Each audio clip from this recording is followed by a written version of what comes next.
who you're burying your head in the sand if you think we couldn't, because all it would take is for Iran to. NATO hasn't even gotten involved yet. Have you seen the doomsday clause? Honey, listen. That is a powder keg that absolutely could draw us in, and all it would take, because Iran wants that. Iran wants to cause chaos. That is their goal, and we are their enemy. So that's the whole reason why we keep saying we didn't have anything to do with it, because they would love to draw us in. Oh, but we fucked their shit up. I think we don't realize that these people don't even fucking care about dying. So that's cool, but we fucked their shit up. Oh, of course, but that doesn't. And we taught their fields. Well, the Iranians, they don't want to die. It's the Ayatollah that wants to send them to their death. Oh, just so we're clear, I'm talking about the regime. I am not talking about the people. Is it one day or many days? Also, they made a stupid fucking threat that this is already becoming funny on the Iranian side. They said they're going to start marching soon, foot soldiers into Israel. Also, I think people need to remember that Russia and Iran are butt buddies. Yeah, but we're butt buddies with Russia. You gotta keep in mind that Iran, there's proxy wars going on right now too, so they don't really have the forces and stuff that they need to actually do something. But China's also surrounded by many countries. Do you know there are dirty bombs probably in our country? All they have to do is have operatives in the country. Like, we're thinking like in traditional warfare. Hey, we're in new times. We're literally almost pretty much in a war without declaring it. Like, there's going to be a fire that starts. It's going to just kick this whole thing off. Or not. I'd rather not. Can we just not think about it, please? Oh, I have to think about it. I have children. Yeah, I don't. Yeah, Matt doesn't need to think about it because, as a narcissist, that's his problem. You've been glory from tears to the pine. You want to know the craziest part? I have to go to Las Vegas to calm down. I'm having that much fun in New York City. What's going on in New York City? What's going on in New York City? Living life.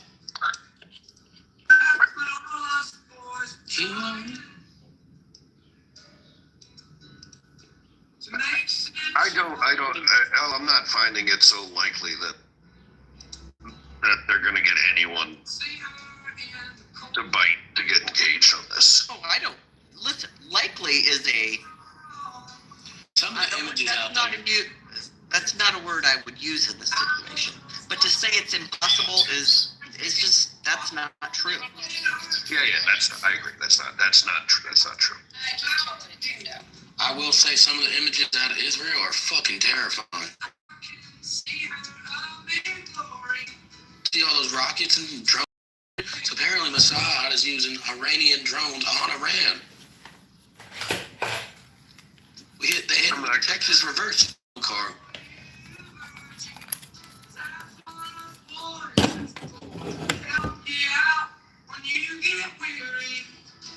You can't go no more.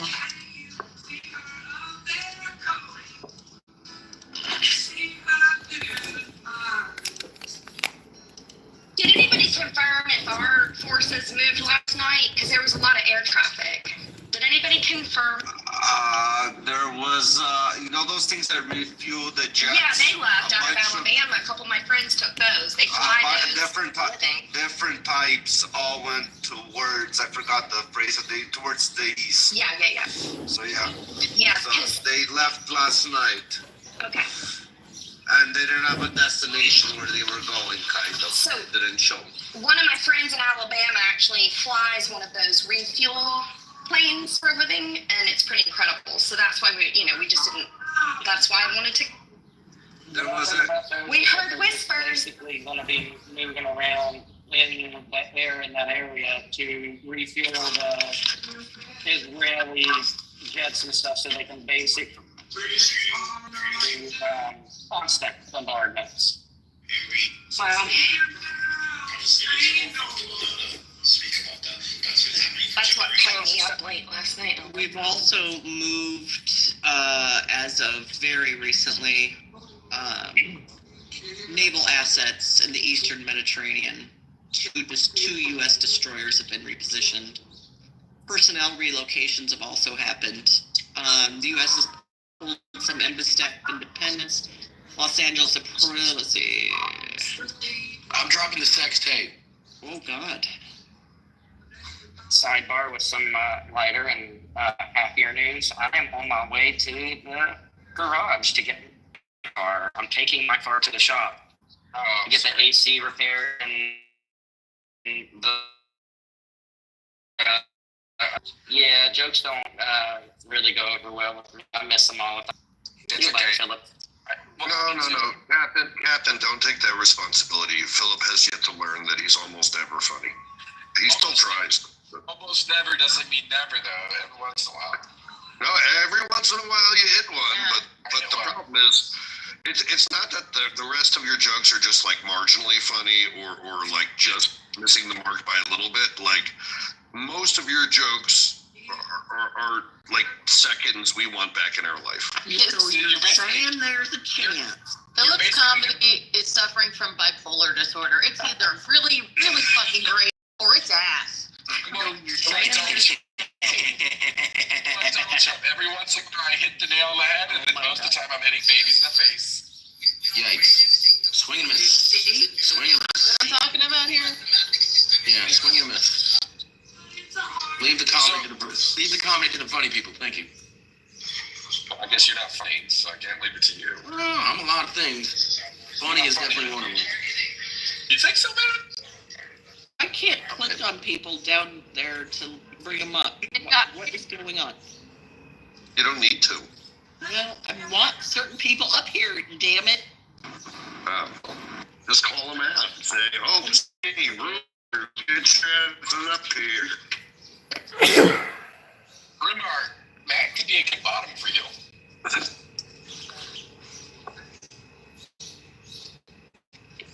That was sort of funny. That's the sort of joke, like, it would be nice if made more often, because it's not funny enough to laugh at, but, like, kind of entertaining that he did it. I'm actually surprised I didn't hear Matt, like, scold me back. Oh. One of his whores. He did.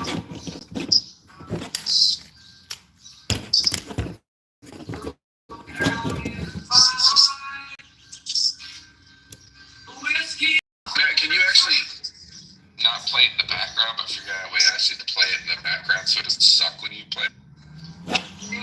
Like Hills. Well, no, it's not that. It's not that I don't mind it. It's that you can't really, like, it's not that. Like, when Hill does it, she does it through the whole room. Where it's like background-ish. This isn't enough. Did she pay you to say that?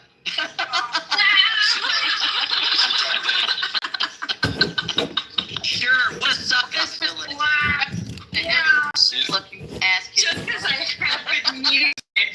Just because I have good music. You think he pays me? Wow. Like Hills does it. I just do it natural. I like the way you need to be me. I like the way you do it too, Hulk. It's less offensive.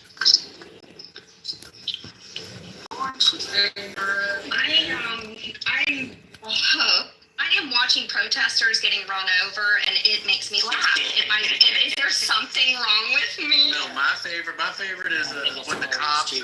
My favorite was when the cops form tackle the protesters. It's fucking hilarious. And then when they go after the Marines, I'm like, dude, this is like, Hey, there's certain protesters that I see do shit, but I'm like, why don't they just arrest them right there?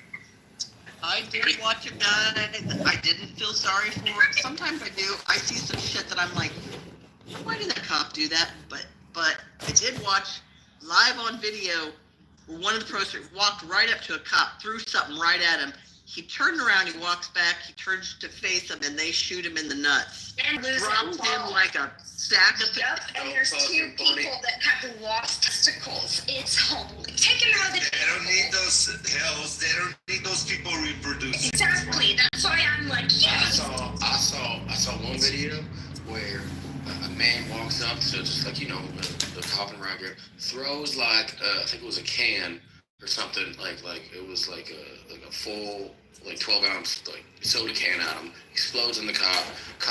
He starts walking. Cop immediately just blasts him with rubber bullets. He's turning away. He's walking away, and then some hero bystander tackles the shit out of that guy. I saw that too. Yeah. And they take down the bystander too, then let him go. And we love that. We love to see the fundamentals. That's so good. The cops were confused by the bystander because they took down the bystander. I thought it was for some undercover cop, kind of with the people. And then I realized it's an actual bystander. And like the cops first take him down and just get out of here. They're telling him like, to leave. Kind of. It was quite fun. It was so cool. And I saw a video of which I didn't understand. It was like a news reporter. And this guy touches a cop, and he's just like, "Whoa, everybody's here." And the cop turns to the man. And he goes, "Shut the fuck up, or I'm gonna put you down." Dumb. But that's why I will say there are good people on both sides. There are good people on both sides. And there's this one girl that got run over like crazy. I watched it. Both of her feet were under the car, and I'm like, ha ha ha. I know we're talking about this domestic issue, which is it even still happening? But Yes. I think the Iran thing is maybe the first time there are good people on both sides is real. Oh, totally, Jeff. Yeah. Oh, I mean, it'd be so nice to see Iran go back to a country of like not radicalism.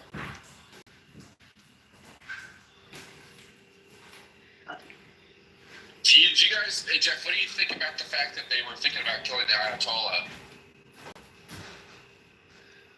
I think you reporting it as a fact, I think, is irresponsible. I've read this in major headlines that Israel said they had an opportunity to kill him, and then the White House said no. You haven't heard that? I mean, I've heard it. I've not heard it reported by someone empowered to be conveying facts that the world should know. I've heard it as a claim. I've seen that claim denied. I think it's important, especially with something that important, to like not label something a fact if you're not absolutely sure it's a fact. I don't know. The number of people that said that was possible. I mean, all they said is they had an opportunity to do it. I don't think they said they were going to do it. Well, and I'm not arguing with anything you're saying other than labeling it a fact is above your pay grade. Well, how would you like to talk about it? Because it seems like that's like you just don't want me to talk about it as a fact. That's right. And just I think a claim. It's a claim until proven or communicated as a fact by the government.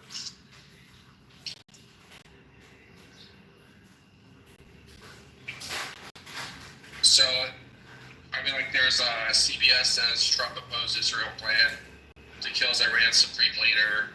USA Today. I mean, like, I don't know. Like, what do you think? It's not a fact. I have to do an intro class to critical thinking and reading the news. So, Philip, go through those articles and tell me what source they're claiming said this. Can I? They're saying a senior U.S. administration official is what they're saying. Right. So, an anonymous American source is who they're claiming said this. Are they saying that another anonymous Israeli source corroborated it? Are they saying a named source said it? I mean, that's fair. So that would be a claim because it's one anonymous source is a claim. Because the reality is CBS probably doesn't even have a source. anonymous source. Sure. Netanyahu says, but I can tell you, I think that we do what we need to do. We'll do what we need to do, and I think the United States knows what is good for the United States. I mean, Netanyahu, in so many words, says, I'm not going to answer your question, but I'm not going to more say it's true. I agree. He didn't choose to clarify in any way, which also doesn't make it fact. So let me just go back to my question. What do you think if Israel had an opportunity to kill the Ayatollah? You know, should they have? I don't think they should kill the Ayatollah. I think that kill belongs to the Persian people. Yeah, that's interesting. It's kind of amazing to watch the head of these senior people in Iran over the last 2 years.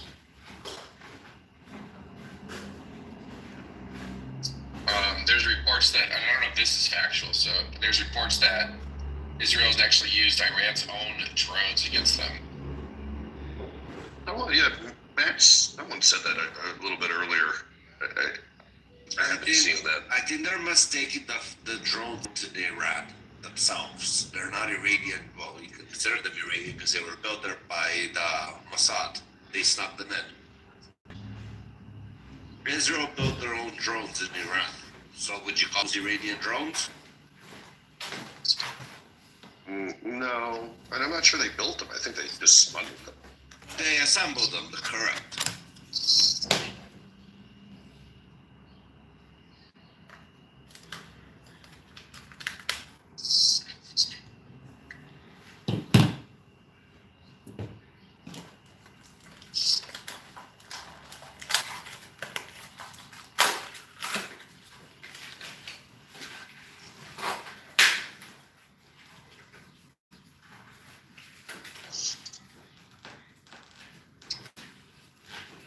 Those drones are programmed offline, so the only way to reprogram them is to gain physical access to the interface. That's true. Why do you say that? Well, there's no reason for them to be connected to the internet. That would be a big violation of principles of, the triad or whatever security that they're designing into those things. Well, yes, I think other countries do security. Like, what makes you think that that's one of the things they think about? Hold on. Before you get into the esoteric, philosophical questions. But Steve, I mean, drones do communicate. They have I/O. And it is theoretically possible that another actor could decrypt that I/O and gain access, no? They send, they might send telemetry data, but that's a read-only link. It's not an uplink. So there's a difference between, a downlink and an uplink. So do you know what a three-way handoff is, or a three-way, token is? Yeah. Also, Steve, like many drones have pilots, so that requires a two-way telemetry. The drones that actually have, that are piloted, they have an uplink, and obviously you can, if you over that uplink, you'll be able to completely control the drone. And why are we talking about drones? Weren't we talking about missiles? No, we were talking about the drones. I'm so confused now. We were talking about I lost track of where this went and whatever. Mr. I walked in when you guys are talking about somebody taking over drones and reprogramming them, so. But we never talked about programming. You inserted that. We talked about the fact that there's reports that Israel's taken Iran drones and used them against Iran. I don't know if it's true or not, but there's a couple different reports that went out that Israel has actually used Iran's own drones against them. No. Wow, Stephen and I are having a battle of the mirror fucker. Yeah, seriously, it's like who's taking the better selfie and which mirror is the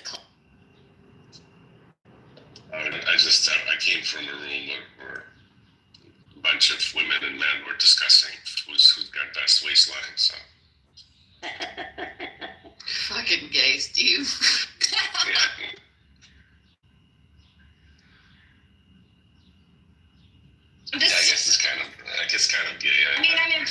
there's no toilet in the background with the lid up, because you guys usually fuck that up. There's like a big laundry basket in the background. Like y'all just don't pay It attention is. to those details. It's there. It's there. The laundry basket. Why doesn't she ever text me back? Well, because your selfies are really on top. It's a laundry basket right there. You can see it. Yeah, and then I'm like, it's a lot of high maintenance there. That's how late. Air fucking there, and I was like, Yeah. But Matt was doing his little selfie, That's such a big room. It like never ends. That room that you're in, Steve. It's so big. How? What's air fucking? Can someone like educate me on that? What does that mean? I think you just want someone to tell you like what it means. I'll be honest with you. I think you know. Like you just want to hear a woman's voice. fill up. Well, you can tell me. I don't care. I have no idea what that means. Like it's like I you're just guitar found a playing girl. or something. I just found a girl I'm following on Instagram. You're saying She OnlyFans. barrel races and does OnlyFans. Holy Woo! She what? Our radio coming in. barrel races and does OnlyFans. Jeff, you Okay, should go to a rodeo. I'm telling you one day. Holy shit. Mm-hmm. Those chicks that barrel race, I went to my first rodeo last summer. Holy, Oh my god.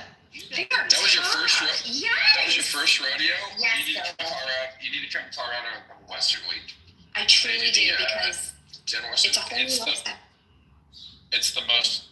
The rodeo. I'm not saying rodeos are bad around the country, but this is the ultimate rodeo. Beyond It's Las bougie Vegas, this is rodeo probably in the best Colorado. one. I love bougie rodeo because I did my hair curled and I had a real pretty dress with my Kitover boots on and all my makeup. Everything looked great. And I'm telling you, those girls, those buckle bunnies walk through with them big old belts on. And the Ooh, you know what they're $2,000 looking for. cowboy boots. Yes. And the bull riding. If you want to know what a real man is, if a real It's man. amazing.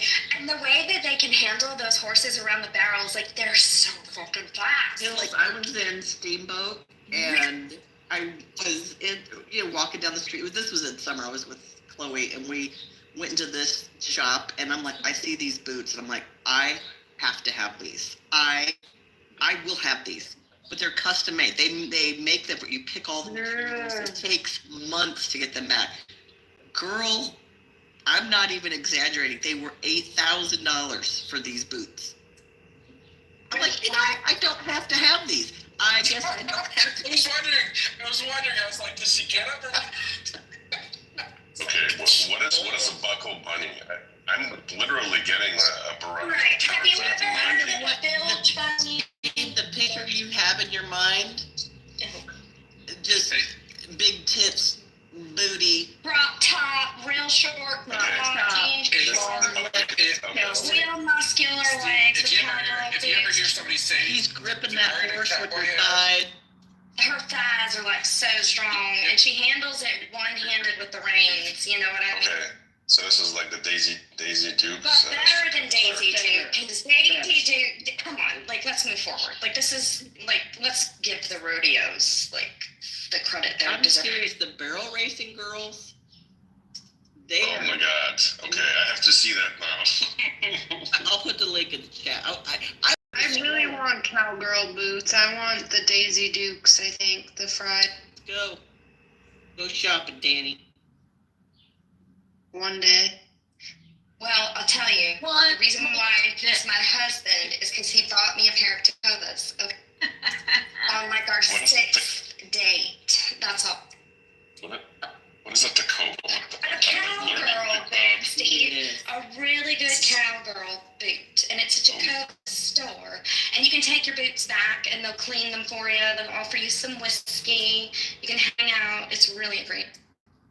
This is like the what do you call it? Bass Pro Shop for boots.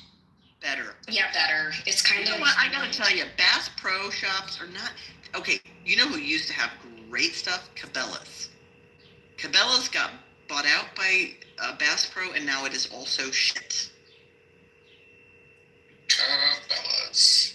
You're actually right about this. It was like, it's kind of sad to say this, but there's always the differences when they got bought out. It used to be fun to go in there. Now it just feels like a retail shop. Yeah, Cabela's used to be like rugged, And fun. It used to be outdoorsman. fun. Yeah, It felt like you had like a little mini vacation when you went in there. And the product, like the quality of what they had was very high quality.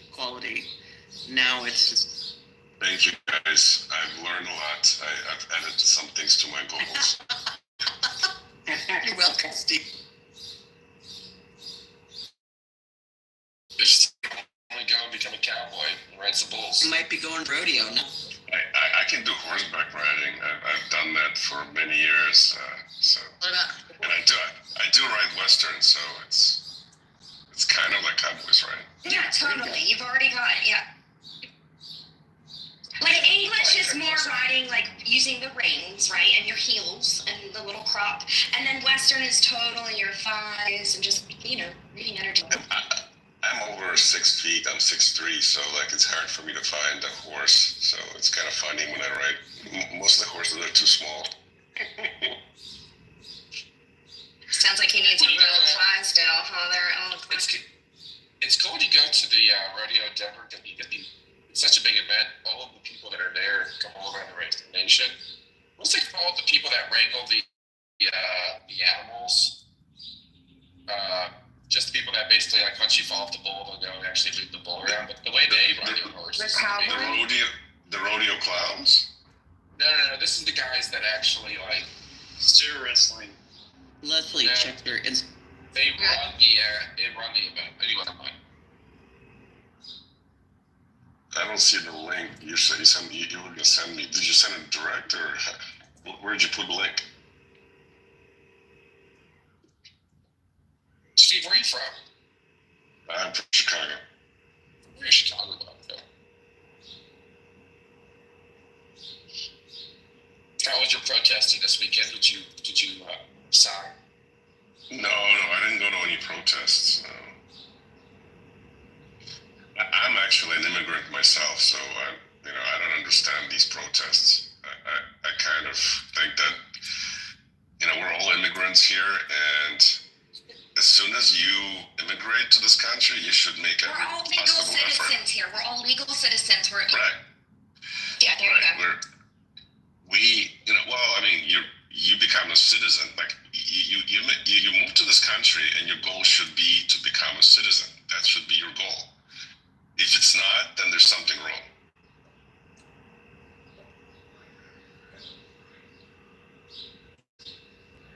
It's my opinion. I think people are just getting paid so much just to be here free. Like, why not break the law? Go for it. Lawless country. Yeah, I don't know why, but basically my problem with these protests is that, if I was not given permission to enter this country, I would be living in a different country. I would not sneak in here illegally and, try to break the law. If there was no legal pathway for me to become a citizen, I would not break the law because that just, it's. There's plenty of other countries. I don't know. It's easy to say that. I think it's not easy. I went through the whole freaking process of, I was a refugee. I came here. I had to get the refugee status. It took me 8 months living in a limbo. We lived in 3 different countries, so it's not easy to say that. Well, no, it is somewhat easy to say this. Like, there's people, like, we know people that have been trying to, get a green card over here for 10 years. So it's easy to say, but when you put your feet on those people, and you think about some of these people that are here, so literally live a better life illegally here than they did back in their home country. So, and we've made it a way of life to live here legally. We basically look the other way that, in a sense, we've incentivized it. So to sit there and say that it's just on that one individual isn't fair. So, there's a lottery each year, and green cards are, hundreds, about 50,000. I don't know what's the quota this year, but, tens of thousands of green cards are given based on lottery submissions. So you basically, if you have just submitted that lottery every year for 10 years and you basically lost every freaking time, then I don't know. I mean, you can talk to the girl that comes in here. We all respect her quite a bit. She's literally been trying to get a green card here for 10 years from Canada, and it hasn't worked. I don't know the simple details, but I can tell you she's done like she spoken to lawyers, and so on and so forth. It's not as easy as you're making it sound. But she didn't go and break the law by sneaking into America, right? No, but she has different values. She's also not suffering like some of these people are in other countries. So, And as he said, there's other countries you can go to, not only America, where you can have a good life. Devised it. So the idea is like you can't sit there and act like it's just their fault. But even you incentivize, what did you incentivize? We've incentivized them coming over here illegally. Like that is very clear. So, right? But the previous or any administration to allow such a thing, to incentivize that? It's not about whether it's right or wrong, Rafi. It's about the Well, fact if somebody tells you right now to go rob somebody, and says, I got your back, this is not the same thing. you're gonna go and do it. Because somebody incentivized you or told you they got your back. This is to not go do the same. something to break the law. What do you mean it's not the same? It's not the same thing. Rafi, you break the law every day. So what does that got to do with anything? So what are you trying to throw back a curveball at me? Trying to say with that? The simple idea is that sometimes the incentives of breaking the law are better than actually staying where you're at. You know, like it's not like these people are like, yeah, should I continue to have no way of life, no job, no way to make money, or should I cross the border illegally and then have money and a job and a way of life that's better than where I come from? Like it's not hard to understand this. That still does not justify for breaking the fucking law. It does justify. In fact, it's justified. Are you? So you're telling the person who breaks the law you break the law every day. The person who breaks the law. Rafi, you're making a really dumb argument, and you're making a habit of making really dumb arguments lately. Is everything okay in your life? No, everything's great.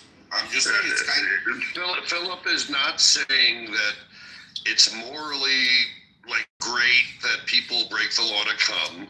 Philip is saying reasonable people in shitty countries that are being tormented by drug lords may choose to break the law and come to America rather than to stay in shit. And if you can't understand that as an immigrant, there's something entirely wrong with you.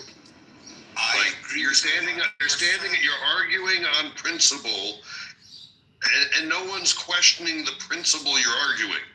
So the result of this is you're just being argumentative and sounding silly.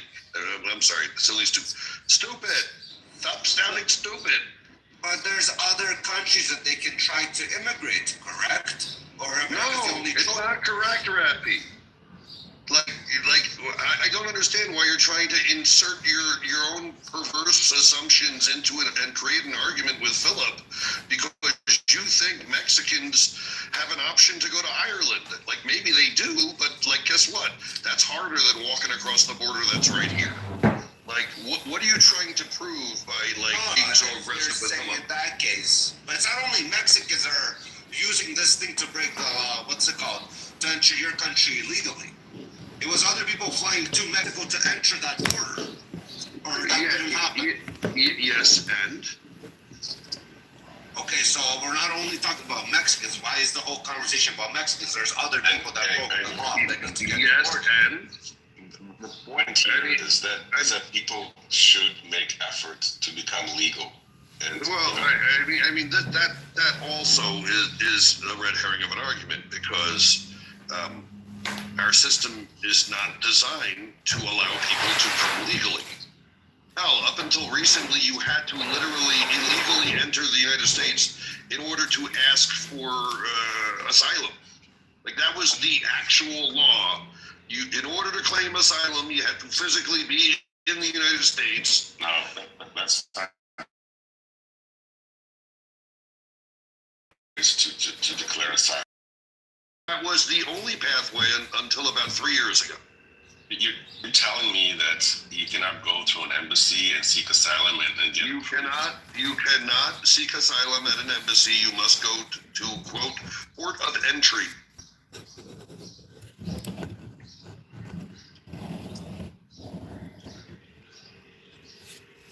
One thing I like about this room is that people get slapped down when the moderators believe they're not telling the truth. And that's not the case in most rooms.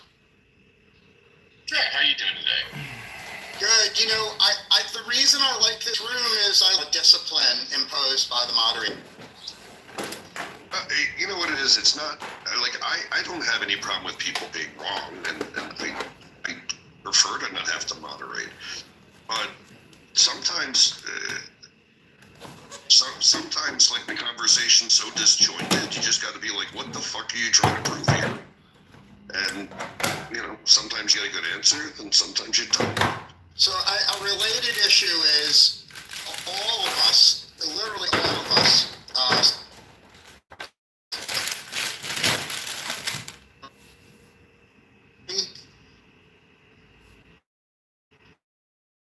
and recognize it. Probably me more than anyone else in the room. I get fixed on something that literally no one gives a shit about, and so I think the moderators are doing us all a favor when they address. I want to address immigration for a second, very, very briefly, which is my views are. I would like. There's a book called 1 Billion Americans, and I genuinely would like America to be very selective and careful and competitive, and I would genuinely like to see 1 billion highly selected people living here. Now, I'm not a moron. I know there's some Clubhouse that agrees with me. But I would at least hope that people would agree with the idea that you should be selective about who you let in and not just let it be a free. So you're saying that people who are in danger, whose lives are under threat, need to be smart to come here?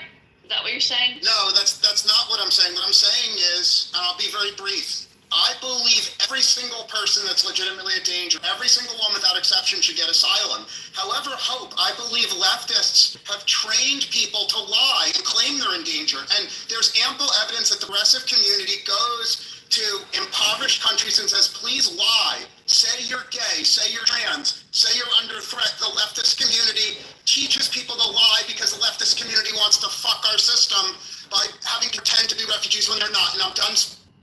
It was 20 seconds. That wasn't brief. I accept that, and by the way, I believe it. It's not hard to believe. He actually is not saying something that's not incorrect. The issue is that if you conflate every situation into what he said, that's disingenuous too. Not that he's wrong. It's just more there's a lot going on. Yeah, I would ask everyone in the room how many. Let's assume you have 1 million people showing up at your border saying, "Press, I'm murdered." 1 million people.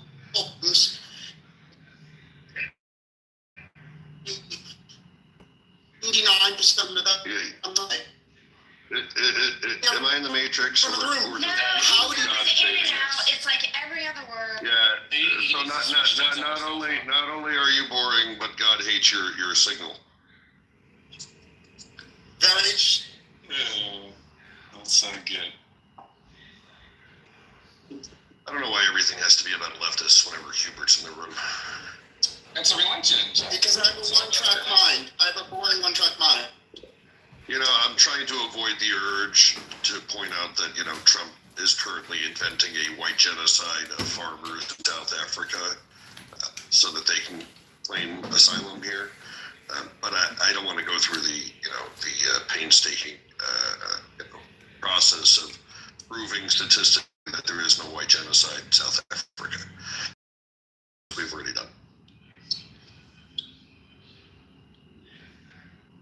The problem is when Kurt's in the room, he makes me sound like a leftist because he's so far to the right and claims are like not real that in debunking him I sound like this.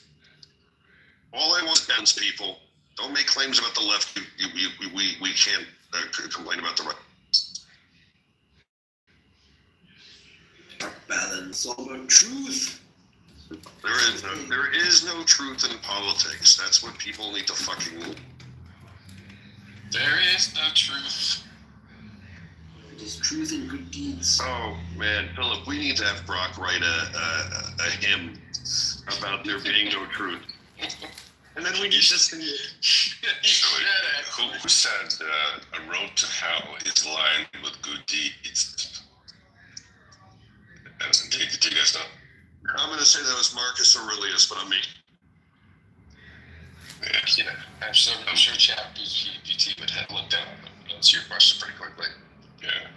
Yeah, in most Western countries, there's the concept of altruism, suicidal altruism. That is a group that is so altruistic it commits suicide. Altruistic suicide. Yeah, it's exactly what it was. All over the place today. Listen, I think anytime you come at the situation that's all the other side's fault, you're not really looking at it. Like immigration, until you can have consensus that both sides are completely fucked up in their points of view, then you're never gonna get anywhere.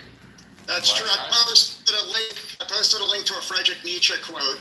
Nietzsche said it better than I could, that sometimes people feel such pity for criminals that they side with criminals over the law-abiding. Read the quote, I'm done. Well, there's times to side with the criminals. That's the thing you forget. We need immigration. This country is built on immigrants, so nobody's stopping that. The question is the quality of people that we need. It's like when you're hiring for a business or a corporation, you have to do due diligence when you interview people. Make sure that you bring people in that will do, that abide by the rules and that'll bring value. It sounds cruel, but it's not about being fair to every applicant. It's about actually hiring the right people. Well, in our history, Steve, to your point, in our history, we were absolutely cruel. We were much more cruel in who could come here. In our history, being ill, being a pregnant woman, being a woman at all, being too small. I mean, there were all kinds of reasons why you spent, a lot of time getting yourself here on a filthy fucking ship with disease and pestilence. You got yourself here only to be turned away at Ellis Island. About being turned away. You know how many ships from Nazi Germany were fleeing, Europe, and they got turned back? I'm a Germany. Yeah, we don't care, Superman. I'm just curious. Am I the only person in the room that's actually sponsored a work visa for an immigrant? I've sponsored a lot of H-1Bs. I don't know whether that. Yeah, that's what I'm talking about. It wasn't an H-1B in my case, but yes, that's what I'm talking about. So you have as well? Yeah. About a dozen H-1Bs. Yeah. I've sponsored it as well. It's one of the pathways. It's a legal pathway. Yeah, it's not easy. If they change it's a fucked up system. Yep. But it's a pathway. It's a legal pathway, and people choose it, and shit ton of people become citizens through that pathway. But I think we could all agree that the system is fucked up, because when we have a situation like where I am, I live in an agricultural state. There are places and I've talked about it numerous times, but there are places in this state that could not function without immigrants. I mean, you want to talk about getting your steak to your door? Like, you couldn't get, that wouldn't happen. And it's very difficult. It's still difficult, but it just doesn't need to be this way. These are hardworking people. Like, it's just fucking ridiculous. Well, many countries have a guest worker program that works perfectly. There's no reason why farm workers ever have to become citizens. They could be guest workers. But if they want to, they should be able to. Why the fuck do we make them go back and come back and go back and come back? This place is wide fucking open. Nobody lives here. Why can't they fucking stay? I'm serious. Philip, your background chirping is annoying. Sorry, it's not hangar door coming up. I'm sorry. I don't care. I'll mute. I'm sorry. So, I mean, I think the reality is there is a place for guest workers and there is a place for permanent residents. And sure, due diligence should be done, but the system needs to be efficient.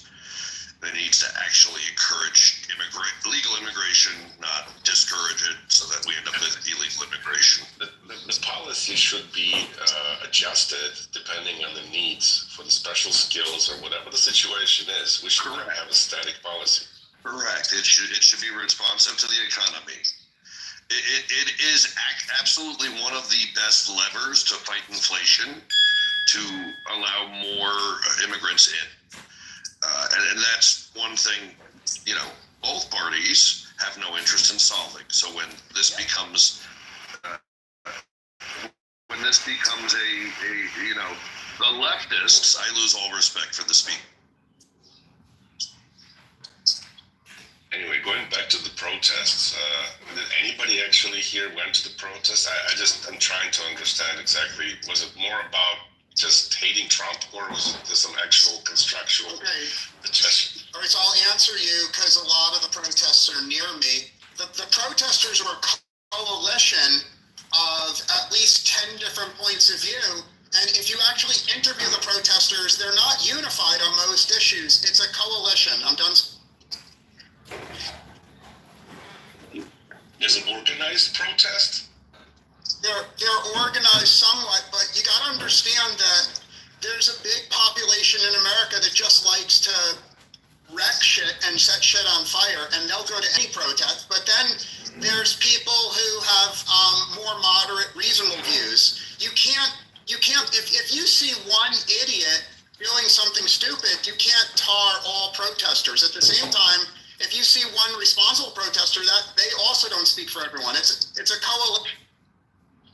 I mean, knowing that foreign states sponsor various activities within our country, they leverage these protests. So I know for a fact that, you know, this is, you know, there's people whose job it is to monitor these things and use them to their advantage to insert people and to incite.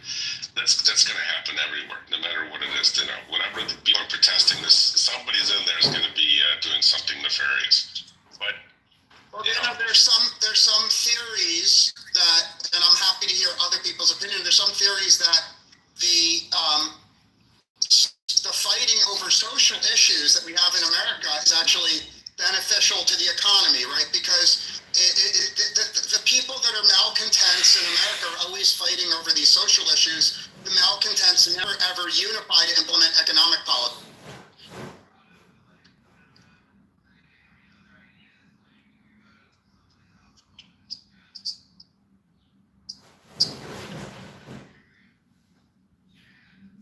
I think lately it's been more about changing culture than implementing economic policy, because I don't want to talk about the source where I got this information, but I think people gave up trying to modify the economic policy directly. They're doing it through culture change. That's what I've been seeing. And this culture change is kind of like, you know, talking to Mars. You know, you send your commands and then it takes like some time for them to arise, and then you see the outcome when the information gets back. So this is not a direct. The more you're removed from the economic policy, the more delayed the response is. I guess the harder it is to actually manage, but it's more lasting. Basically, they've chosen more lasting changes versus something that can be quickly seen. I don't know, what do you guys think?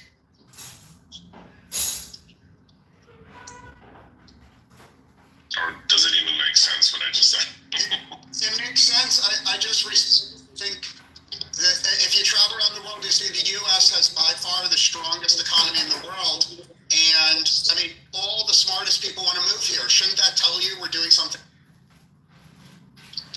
I agree with that. I mean, we're creating whole new industries, which are Not true.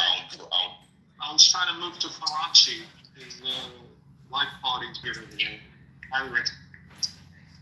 Yeah, but that's just your case. We're talking about statistical prevalence. Yeah, I mean, I travel to a lot of countries that I personally would be very happy in a lot of the places I visit.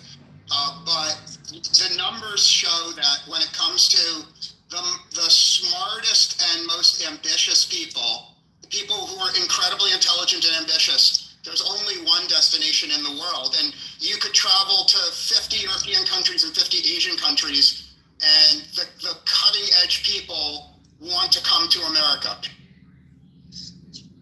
Right, you know, we're responsible for the world's brain drain because everyone comes here. And it's a good thing. Brain drain. Bring it on. I think there's not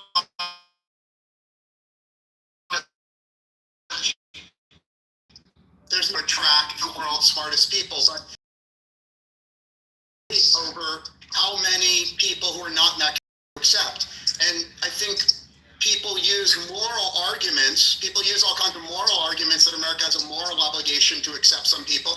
And I'm open to hearing those from everyone in the room, but I don't think it's obvious what the correct moral responsibility of the U.S. is. What I do know for a fact is 900 million, they just did a poll, 900 million people want to move. So if you have open borders, you may get 900 million people that you don't want. Yeah, but think about like reciprocity. If you want to go live in Mexico, you need a long-term visa stay. You need to, like, let's say you go to the consulate in Nevada, the Mexican consulate. You have to pay $3,000 to fill out just the application, and then show proof of income somewhere in the ballpark of $87,000 to $88,000 a year.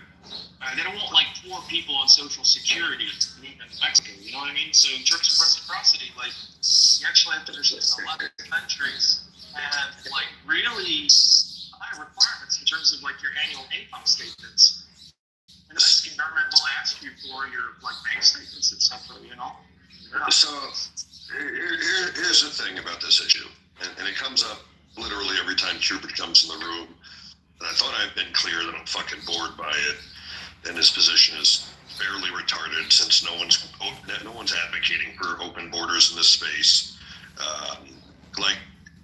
At the end of the day, the reason this issue 30 years later, 40 years later, is still an issue is because both parties have decided not to solve it and to intentionally. It wouldn't be very hard. Like reasonable people can sit down and say, hey, let's have a guest worker program and let's have a path to permanent residency.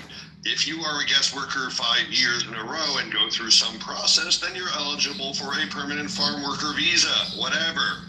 Like, the system can be solved in a moral and ethical way. The laws of the books are not being enforced.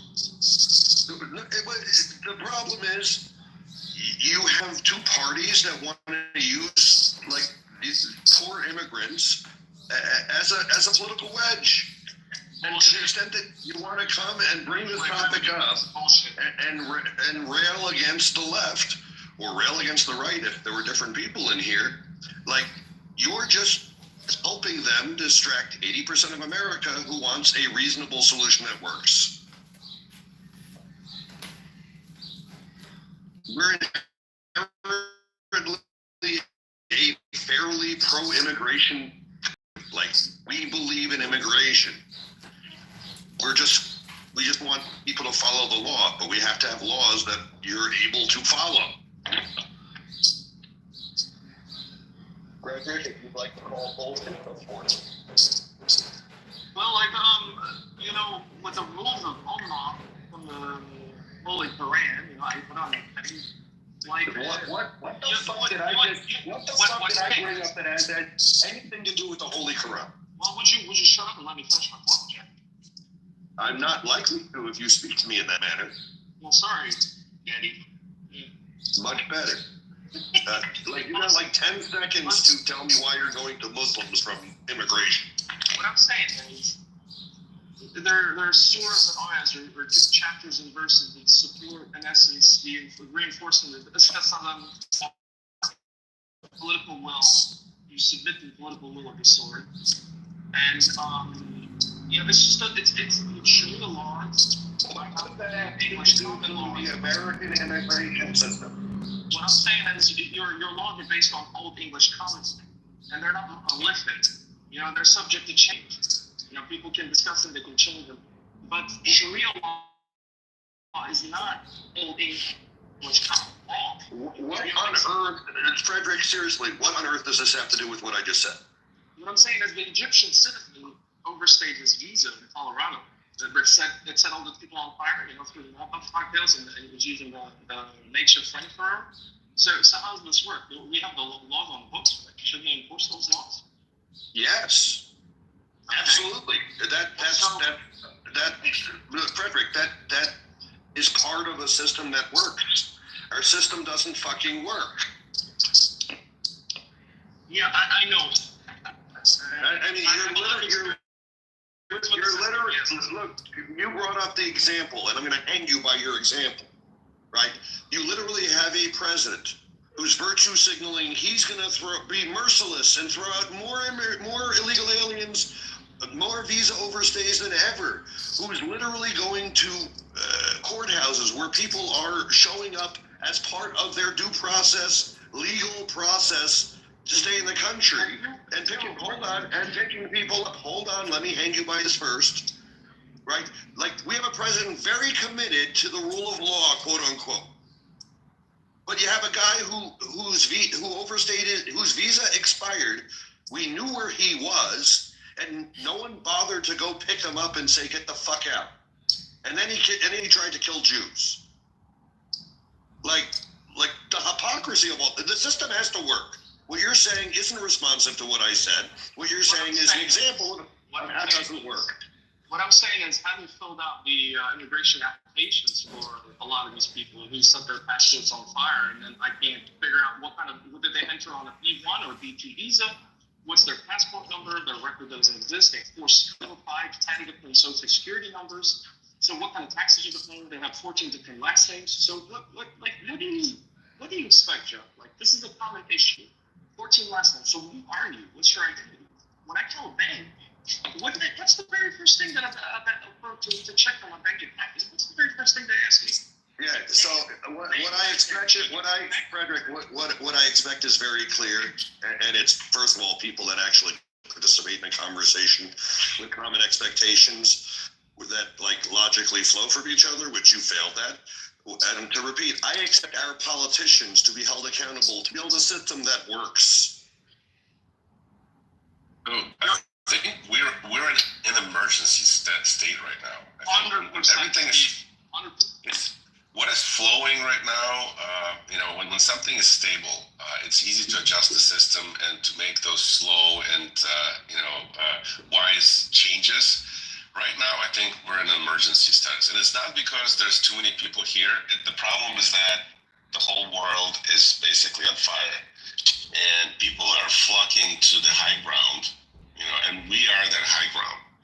And the kind of people that are coming here, it's extremely important that we understand and we, signal our intentions very clearly and strongly to discourage certain people from coming in, and at the same time to make sure that we control this process at least to the best of our abilities to make sure this is not going to turn into a bigger problem.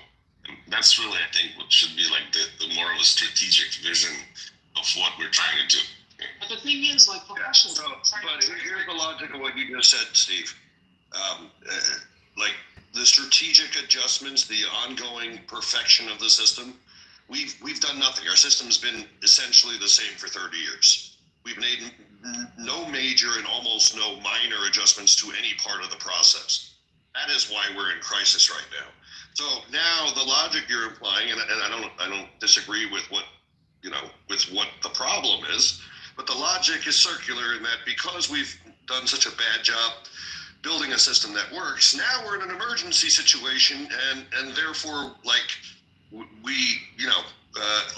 everything is different, and the expectations, are not the same. We need a system that fucking works. I'm not worried about today or tomorrow. I'm tired of the last 30 years. Yes, Jeff. Okay, we can agree on that. Go ahead. Thank you. Right. I mean, I agree with that. We have to take certain steps which we would have not taken had we had time, and which we basically wasted all the time over the past 30 years instead of working in the system. So now we're being flooded by people who are traumatized. Exactly. And the thing is, Jeff, focus on the 70% commonalities that we have with each other. rather than focusing on the 30% differences. So focus on Here's the thing. In any other circumstance, right, the logic is if you're in a boat and it has a hole, in any other circumstance, you patch the hole and then you pull the water out. But in immigration, the logic that everybody likes to say is, at least the people on the right with me, let's bail out all the water and then we can fix the hole.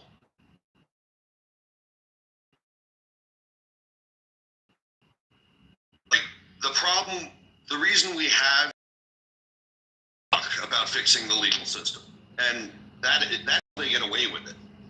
Bro, that's not my job to be calling embassies from whatever country you come from. It has nothing to do with embassies. It has to do with our senators. It has to do with our congressmen passing laws. It's not my job to be calling whatever country embassy in Washington, D.C. Again, I'm not talking about other countries. I'm talking about this one, which you may or may not be a citizen of. Frederick, you've never declared that you're a citizen, so offering your contribution, your ideas to changing the system has to lay on deaf ears until you can provide proof that what you're going to say is going to make a difference to anybody or anything that is a citizen. And your viewpoints, are you a U.S. citizen or not? That's all I got to ask. Otherwise, thanks for your consideration. All right. So now it's a different issue because now it's based on just like the contribution of its citizens. When they want changes, they approach their lawmakers to make changes. When you say it's not your job, it's your opportunity. So if you're bitching about the system, like Jeff was saying, it hasn't changed actually more than 30 years. No, there's some. So, and if you've never worked with government or civics, you have a lot to learn. You really do. I don't go to, my resume or my CV with you, Jason. Okay, I don't need to do that. I need to provide my qualifications. No, you don't have to. We can either meet in the middle and where we meet and agree and where we disagree. And if where we disagree takes us to no place but wasting our time, then we know what we're doing.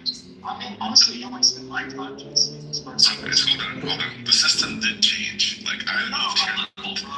Sorry. I mean, you know some shit that I mean, thank you for your service. Honestly, you're not on my nothing, buddy. Okay. What is your intellectual level? Where is your civic duty? Where do you place? Because when we have a conversation of multiple people from around the world and viewpoints about how the U.S. operates within its system and when it doesn't. Well, did you hear the latest? Israel just destroyed the broadcasting TV and radio. The propaganda. Yeah, I haven't announced that yet. That's good. Yeah. That is amazing. That is amazing. Jeffrey, please, if you see Netanyahu, kiss his hand up. I want to know if he shows up at my place in Indiana.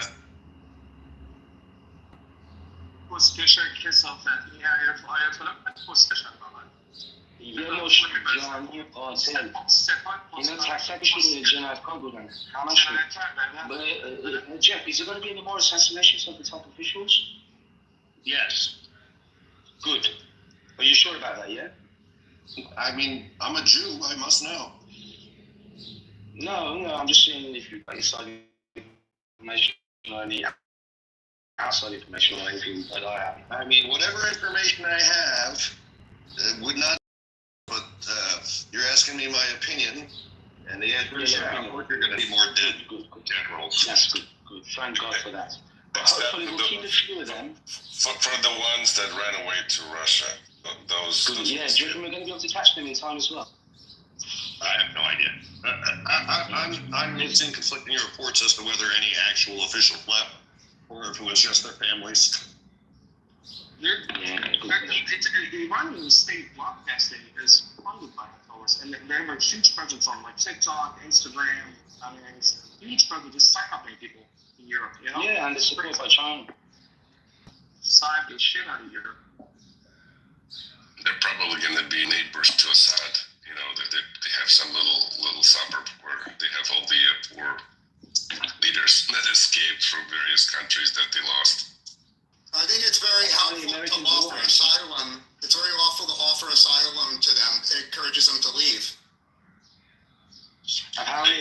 warheads are coming to Iran, right, to the Middle East right now as we speak for an attack. America's going to get involved tonight or tomorrow to take out the nuclear. چاره ندارن واقعا اسرائیل چاره دیگه نیست باید جواب واقعا نداره دمشون گرم اصلا یک لطفی کردن به مردم ایران کردن میگه چه پیدا کنن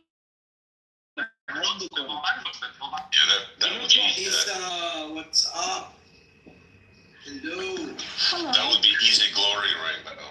I think we're gonna pick the low fruits. Yeah. Mate, they've all escaped, all of them. All this big talk, 47 years, flexing their arms. If Israel even puts a finger on us or removes a hair from one of our citizens that we kill ourselves, we will do this. Thank you so much, Jeff. Actually, I feel like the emotion in your voice and how much, that means to you. I think this is a great sign. Steve, let me tell you this. What Israel has done, it has made itself a forever ally, a grateful ally, brothers, sisters, whatever you want to call them, siblings, you don't understand. I personally, I don't know about others, but I personally I will stand up to every single one of these fucking leftists who say you commit genocide. Yes, exactly. I can confirm. I just talked to a Moroccan doctor, French doctor, and she said that the IRGC, the Sabah Israeli Jumhuriyet Syrian, are funding militias between Algeria and Morocco and causing wreaking havoc over there as well. With their weaponry, they're supplying weaponry, they're supplying money. I mean, it's crazy. It's crazy. They're tentacles all over the place. I was renting an apartment next to a couple that escaped Iran after 1985. I was a young. They were I think 18, 19-year-olds. They literally just ran and they had nothing, and they both were working, struggling. And I spoke. That was the first time when I kind of learned about the history and what was happening over there. But a lot of Iranians here in the U.S. are going to be very, very happy very soon. Well, they can go build the country, right? They've learned all these business skills in America. So once Iran has a new government, they could go back and build businesses.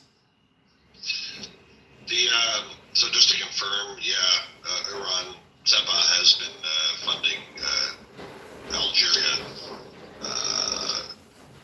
in order to keep them agitating against Morocco. Yeah, so that's particularly on the issue of Western Sahara. Yeah, and it impacts actual women, like that are women who have nothing to do with this. And then that's what I mean. They have to, they have to flee homes. They have to give up their lifestyle. They have to give up their homes, their traditions, their dances, their culture, their food, verbal language. I mean, it has nothing to do with the Arab agenda about this region anyway. But they're introducing these militias, armed militias, on them. It impacts all of us worldwide. It's a real issue. No, I think it's going to be less of an issue going forward. Mm-hmm.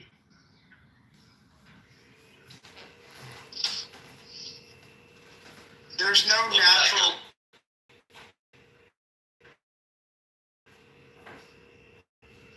Go ahead, Hubert. There's no natural reason why all these conflicts continue. You can go to many places in the world where people were fighting for hundreds of years and then they stopped. So I'm just simply saying that we in this room take for granted that the Mideast will have all this fighting, but once Iran's government changes, there's room for optimism. I'm done speaking. Absolutely. There's not just room, there's guarantee. I can guarantee, because this regime has around 80, that's 80 to 100 proxies all over the world. Hamas, Hezbollah, Houthi, Hashd al-Sha'bi, PLO, all these guys. Hezbollah, don't forget Hezbollah. Hezbollah is the regime's golden child. Also, the fucking brigade of Hazara, Hazara, so they bring from Afghanistan into Syria. Exactly. So into all these areas. It's just endless. Exactly, because look, once this regime falls, no more funding for terrorism, no more popping up terrorist groups and all these criminal organizations. All of these will fall.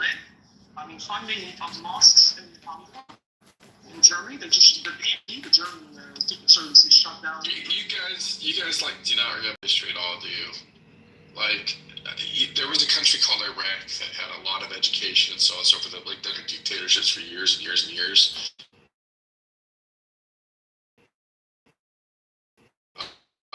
It's not thinking that'd be great, but the reality is. Yeah, but there's been a tourism clinic like about since November.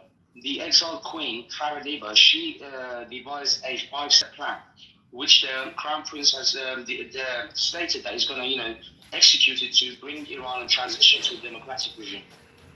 Okay, well, once again, this is great, but this is not guaranteed. It's like, when you're not talking in guarantees, like, you should realize that huge mistakes can be made.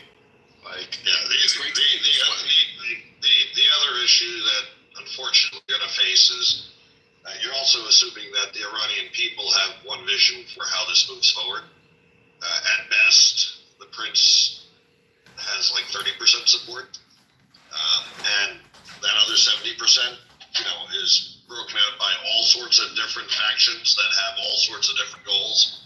So, like, even assuming that once the IRGC is gone, there will be relative peace and calm inside of Iran, it is making an assumption, a very big assumption. But I do think it's fair to say not having Iran agitating all over the world is better for the world. But yeah, I mean, lots of assumptions happen. One thing that I was disappointed to see, and everyone in the room could criticize me, is I believe the Shah's family just married a Jewish man. So the granddaughter of the Shah, and I'll post it in the room chat, the granddaughter of the Shah married an older Jewish man. Now, there's nothing wrong with that on the face of it, but I just think that the odds of the Shah getting support in Iran go down, because my view is even the average Muslim person in Iran that doesn't hate Jews, they're not comfortable with having Jews in their royal family. What do you mean they're not comfortable? Let me tell you one thing. Across the Jewish history, Iranian history even, Jews have always been members of the Iranian community, Persian community. You know that Iran has the second biggest Jewish population in the entire Middle East after Israel. You can't remove Judaism from Iran. They are synonymous. Yeah, so Persian, you're not being responsive to what Hubert said. Hubert's claim was specifically that many Iranians would have discomfort knowing there were Jews in the royal family. No, mate, this is absurd. To me, one thing to have Jews as your advisor, it's another to have them in the family. Well, you might be a bit of an anti-Semite, but Iranian people really don't hate Jewish people. If anything, we've had many great, wonderful Jewish personalities who, been, Listen, obviously, there's a lot of So, yeah, Randy, I think you're having some mic issues, but so Persian, for the sake of argument, I'll just assume that Iranians in general are as anti-Semitic as Americans, despite the fact that I think we can agree they probably are more anti-Semitic than Americans. But we'll just say they're equal. We've had the same issue with Trump, which isn't a royal family. Anti-Semites like to point to the fact that he has Jewish grandchildren as a problem. And I would expect the same thing would have an effect in Iran, even if they were only as anti-Semitic as. Yeah, people on Clubhouse often talk about idealism and what they confuse what the world they want to see with the world as it is. And I think in this room, I would implore everyone, put aside what your hopes and dreams are and talk about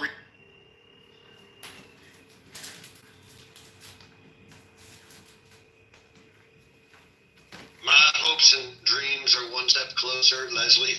My dreams will never defer. Ladies and gentlemen.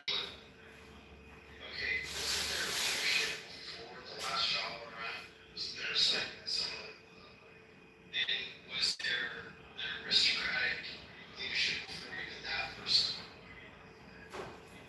did love their country?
government of people was assigned to that country of its leadership.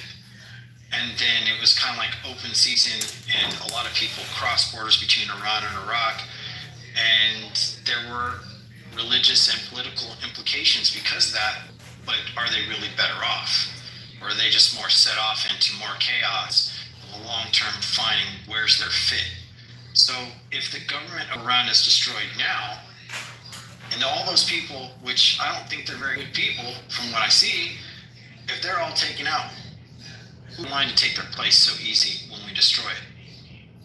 You guys are not gonna destroy shit. Danny's mother is a little sharmota that takes it. Alec, you're such an amazing. Shut the fuck up, you little Jew. And you are gonna happen. You guys had a typically a life for little bitch. 75 I wish you years. would check in on Tuesdays. 75. Tuesdays I'm really. You guys are in the middle of the Star David. Alec, you're a fag who just loves to act like you're straight.